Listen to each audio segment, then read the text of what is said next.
So we're talking about 5 elements of singing posture right now. We're going to start from our feet. Everybody take a look down if you're standing up. Make sure your feet are actually pointing in parallel lines like this. Your feet should make the number 11.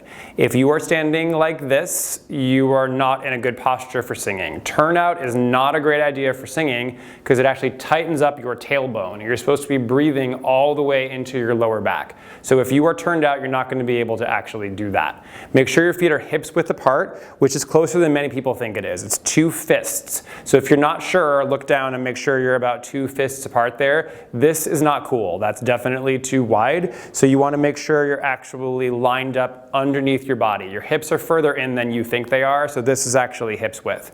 The next element is going to be your pelvis. So we see a lot of turn sideways, this kind of shape. We see booty out like that or booty too far under. We want to be in a neutral pelvic alignment. Here's how you can figure that out for yourself. Put your fingers right on this little bone here in the front of your hips. It's called the ASIS. You're going to take your fingers, you're going to run straight down from there. That should be a straight plumb line to the ground. If that is concave like that, you're standing in sway back. If that's too far forward like that, your arm is called posterior tilt. You're underneath too far.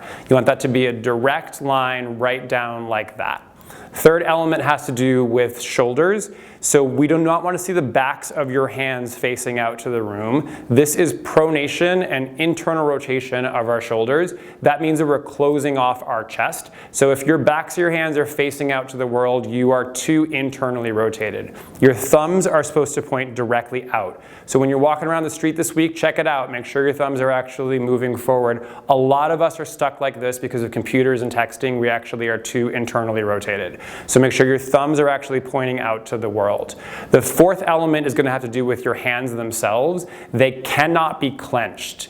This is really distracting for us. The hands are really important for your throat as well. Your brain has a map of your body, and your hands and your throat are neighbors in this map. So we see a lot of singers doing crazy stuff with their hands without even knowing they're doing it because they are tied together in your brain. We have to relax our hands. So if you are someone who tends to make a lot of movement down here, you got to work on that because my eye is going to go to your hands instead of to your face when you're singing.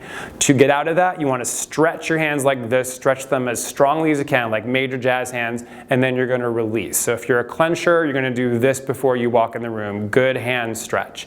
And the fifth element has to do with where your head is postured in relation to your body. We want our ears over our shoulders and our chin relatively down. If you are standing like this, you are creating a lot of strain on your throat every time you go to make a singing sound. So you want to work on keeping the ears postured right over your shoulders. It's further back than you think it is. So from the ground, one more time, we've got feet number 11 in parallel and hips width. We've got our pelvis in neutral.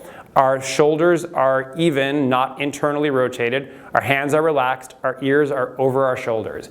Go through that checklist before you walk in the room and see how it feels.